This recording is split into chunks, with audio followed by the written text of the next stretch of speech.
चुंबकत्व के सामर्थ्य और उसका उच्च स्तरीय उपयोग। ऊर्जा की अन्य शक्ति धाराओं में चुंबक का अपना स्थान है। इसके द्वारा पदार्थ और प्राणी किस प्रकार प्रभावित होते हैं, इसकी जानकारी मनुष्य की ज्ञान संपदा में अभी इतना स्थान प्राप्त नहीं कर सकी है जितना कि उसे करना चाहिए था। साधारणतः लोह चुंबक का खेल सांप न्योले की लड़ाई की तरह एक कौतूहल के रूप में देखा जाता है। बहुत हुआ तो यांत्रिक तकनीकी में उसका जब तक जहाँ तहाँ उपयोग होता है। ग्रह नक्षत्र परस्पर चुंबकत्व से बंधे हैं। मनुष्य शरीर में स्नायु संस्थान में बहने वाले विद्युत प्रवाह में चुंबकत्व की मात्रा रहती है। इतना तो बहुत हल्की फुल्की जानकारी की तरह माना जाता रहा है, फिर भी इस और कम ही ध्यान गया है कि बौद्धिक एवं प्राणी स्तर के चुंबकत्व का अधिक महत्वपूर्ण प्रयोजनों के लिए किस प्रकार कितनी मात्रा में उपयोग संभव हो सकता है। नवीनतम शोध निष्कर्षों ने यह प्रकाश दिया है कि शारीरिक ही नहीं, मानसिक रोगों की निवृत्ति में भी चुंबक उपचार का सफल उपयोग हो सकता है। स्वस्थता संवर्धन एवं रुग्णता निराकरण के अन्य उपचार जितना काम करते हैं, उससे कहीं अधिक उपयोग चुंबकत्व का हो सकता है। इसके अतिरिक्त अन्य प्राणियों को तथा वनस्पतियों को भी उससे प्रभावित तथा लाभान्वित करने का भी उद्देश्य पूरा किया जा सकता है। एक बार कुछ गडेड़िए चट्टान पर बैठकर भोजन कर रहे थे। जब वे चलने लगे तो देखा उनकी लाठियां चट्टान से चिपक गई थी। घबराहट के कारण उनके मुंह में चीख निकल गई। भूत भूत कहकर वे भागे। झाड़ फूक कहने वाला ओझा आया। बाद में एक सयाने ने अकल लगाई और पता चला कि चट्टान में चुंबक है और उसने लाठियों में लगे लोहे को चिपका रखा है। चुंबक के बारे में जब से इसकी खोज हुई है, कई कहानियाँ प्रचलित हैं। जैव चुंबकत्व से संबंधित खोजें काफ़ी दिलचस्प परिणाम हमारे समक्ष रख चुकी है। उनमें एक और अध्याय जुड़ता है चुंबकीय चिकित्सा या मैग्नेट थेरेपी के रूप में। किसी व्यक्ति को देखकर अपनापन या महसूस होना, उसकी ओर आकर्षित हो जाना एवं किसी की सूरत देखते ही डर या घृणा का अनुभव होना मनोवैज्ञानिकों व जैव वैज्ञानिकों के लिए उलझन का विषय रहा है। रूसी वैज्ञानिकों ने जैव चुंबकत्व से संबंधित कुछ दिलचस्प निष्कर्ष अभी पिछले दिनों प्रकाशित किए हैं, जिनसे इस विषय पर प्रकाश पड़ता है। प्रोफेसर वी येफिमोव का कहना है कि इस सारी क्रिया का कारण जीव जगत में, जिसमें वनस्पतियां भी शामिल हैं, एक प्रकार के चुंबकत्व का होना है। उनके अनुसार पक्षियों का एक पंक्ति या फिर अलग अलग प्रकार से उड़ना, उत्तर की तरफ बोए जाने वाले फसलों में अन्य दिशाओं की अपेक्षा कम समय में अंकुर फूटना आदि पृथ्वी तथा जीव वनस्पतियों के चुंबकीय तत्वों के कारण है। वैज्ञानिक इस बात को मानने लगे हैं कि भूचुंबकीय जीव कोशिका की जैव रासायनिक प्रतिक्रियाओं व जैव तरंगों में परिवर्तन कर देता है तथा अनेक पशुओं के स्नायुविक तंत्र को प्रभावित कर देता है। माइकल फैराडे ने वर्षों पहले कहा था कि सभी पदार्थों में चुंबकीय क्षमता हो सकती है, लेकिन इसकी अभिव्यक्ति अलग अलग पदार्थों में भिन्न भिन्न प्रकार से होती है। अभी हाल ही तक चुंबक की जीव जगत में उपस्थिति को किसी ने स्वीकार नहीं किया था।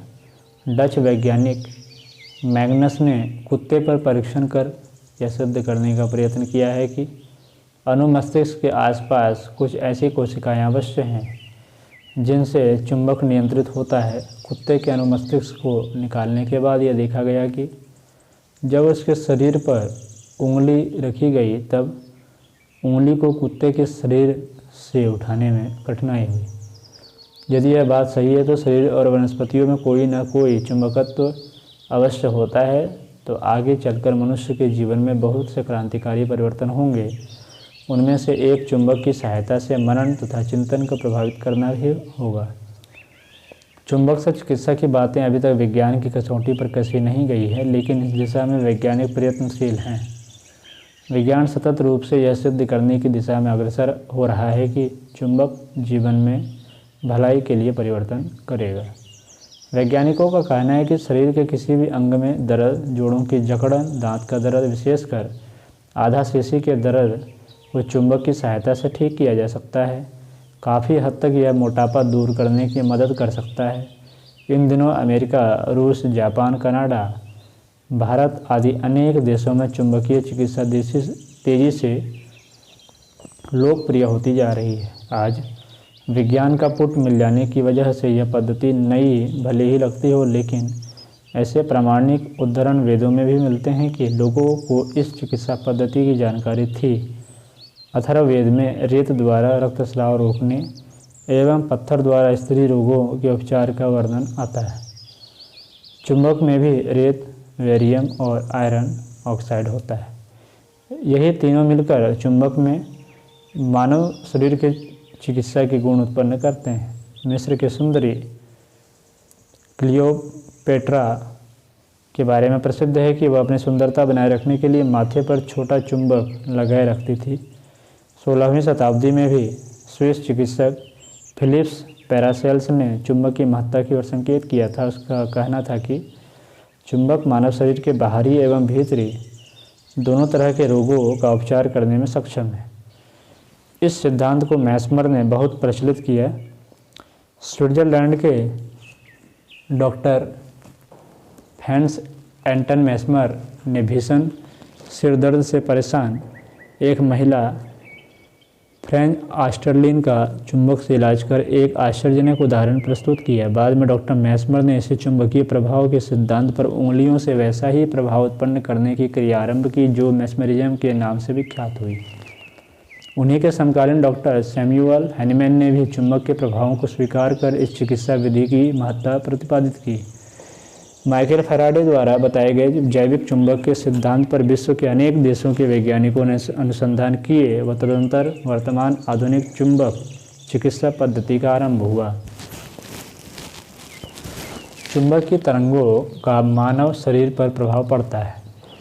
यदि किसी शक्तिशाली चुंबक पर हथेली रखें और फिर हाथ पर आलपिन रखें तो चुंबकीय प्रभाव की वजह से वह खड़ी रहेगी। विज्ञान यह भी सिद्ध कर चुका है कि पृथ्वी एक विशाल चुंबक है। इसी तरह सूर्य, चंद्रमा आदि ग्रह भी अपने चुंबकीय गुणों द्वारा मानव शरीर को प्रभावित करते हैं। पृथ्वी के दो ध्रुव चुंबक के उत्तर व दक्षिण ध्रुव हैं। मानव शरीर को यदि उत्तर की ओर सिर और दक्षिण की ओर पैर करके लिटा दिया जाए तो उसका सिर और पैर उत्तर दक्षिण ध्रुव माने जा सकते हैं। उसके शरीर में उत्तर तथा दक्षिण ध्रुवों के चुंबकीय प्रभावों का संतुलन कायम हो जाता है। स्वस्थ शरीर में लगातार चुंबकीय असंतुलन होने से शरीर के विभिन्न रोग हो सकते हैं। इसलिए शास्त्रीय मान्यता है कि लगातार इस स्थिति में कभी नहीं सोना चाहिए। सामान्यतः शरीर को जैव चुंबकत्व विज्ञान के अनुसार दो भागों में बांटा जा सकता है। कमर से ऊपर का भाग उत्तर ध्रुव का क्षेत्र तथा नीचे का दक्षिण ध्रुव का क्षेत्र, और लंबवत स्थिति में दायां भाग उत्तर ध्रुव और का क्षेत्र और बायां भाग दक्षिण ध्रुव का क्षेत्र माना जाता है।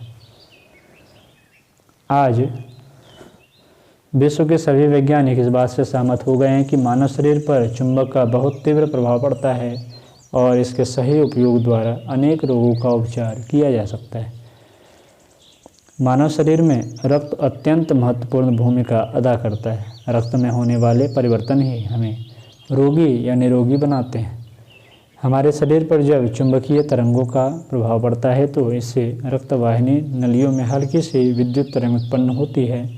इससे रक्त प्रवाह तेज होता है, आयन की मात्रा उसमें बढ़ जाती है और यह आयन युक्त शरीर रक्त पूरे शरीर में अपना प्रवाह ले जाता है। इससे लाल रक्त कणों की संख्या काफ़ी बढ़ जाती है और सफ़ेद रक्त कणों के साथ संतुलन बिगाड़े बिना रक्त प्रवाह की प्रक्रिया अच्छी हो जाती है।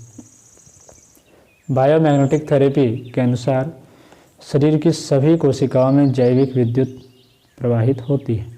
पोटेशियम और सोडियम आयन सभी कोशिकाओं में धनात्मक और ऋणात्मक आयन में पृथक हो जाते हैं। चुंबक का प्रभाव इन दोनों आयनों का संतुलन बैठाता है। चुंबक का उत्तर ध्रुव चोट से होने वाले रक्तस्राव को कम करता है। जले हुए भाग पर जलन कम करना व अति अम्लता को रोकना भी उत्तर ध्रुव का काम है। कैल्शियम की अधिकता को कम करने में, रक्त धमनियों में जमे कोलेस्ट्रॉल की परतों को कम करने में एवं नाड़ियों एवं पुट्ठों के दर्द को कम करने में यह सहायक सिद्ध होता है तथा सूजन आदि कम कर देता है। चिकित्सा प्रयोजन के लिए पदार्थों की चुंबक शक्ति का उपयोग किस तरह हो सकता है, इस संदर्भ में शोध कार्य का जो सिलसिला इन दिनों चल रहा है उनमें जितनी सफलता मिलती जाएगी उतनी ही दुर्बलता और रूढ़ता से छुटकारा पाने का एक रास्ता और प्रभावी सूत्र मनुष्य को हस्तगत हो जाएगा। उच्च स्तरीय वर्ग के जीवंत चुंबकत्व मनुष्य के अपने शरीर में विद्यमान है और उन्हें प्रयत्नपूर्वक अधिक समर्थ बनाया जा सकता है। तत्वदर्शी इस प्रवाह को प्राण कहते रहे हैं और उनके न्यूनाधिकता को मनुष्य की आंतरिक समर्थता का आधार बताते रहे हैं। साहस और संकल्प के पराक्रम और पुरुषार्थ के रूप में उसी के द्वारा कई प्रकार की असाधारण उपलब्धियां हस्तगत होती हैं। सौंदर्य एवं प्रतिभा का आकर्षण इसी क्षमता पर निर्भर है। ओजस्वी, मनस्वी, तेजस्वी कहे जाने वाले व्यक्ति वस्तुतः प्राणवान ही होते हैं। उनकी प्राण प्रखरता ही अनेक विशिष्टताओं एवं विभूतियों के रूप में परिलक्षित होती है। प्राण संवर्धन के लिए प्राणायाम जैसे व्यायाम, उपचार एवं अनुष्ठान, तप साधना जैसे अध्यात्म योगाभ्यासों का अवलंबन किया जाता रहा है, पर उससे उतना महत्व नहीं मिला जितना मिलना चाहिए था। व्यक्तित्व में प्राण ऊर्जा का चुंबकत्व इतनी मात्रा में भरा जा सकता है जिससे मनुष्य अपने को हर दृष्टि से अधिक प्रभावशाली बना सके, अधिक पुरुषार्थ कर सके एवं अधिक सहयोग संपादित कर सके, अधिक सफलता संपादित करने में समर्थ हो सके। कुसंग और सत्संग का जो चमत्कारी परिणाम देखा जाता है उसमें विचार विनिमय, परामर्श, अनुकरण जैसे सामान्य कारण उतने प्रभावी नहीं होते जितना कि व्यक्ति विशेष का चुंबकत्व, उसकी उत्कृष्टता निकृष्टता का समीपवर्ती लोगों पर भले बुरे अनुदान उड़ेल देना भी संभव होता है। चिकित्सा प्रयोजनों में चुंबकत्व के सामर्थ्य का उपयोग होने लगे तो यह अच्छी परंपरा चलेगी। इससे भी बड़ी बात इस संदर्भ में यह हो सकती है कि व्यक्तिगत चुंबकत्व का महत्व समझा जाए, प्राण साधना द्वारा उस क्षमता को बढ़ाया जाए और ऐसे उच्च स्तरीय प्रयोजनों के लिए उसका उपयोग किया जाए जिससे न केवल रुग्णता का निवारण संभव हो वरन उत्कृष्टता का समग्र संवर्धन भी इस माध्यम से संभव हो सके।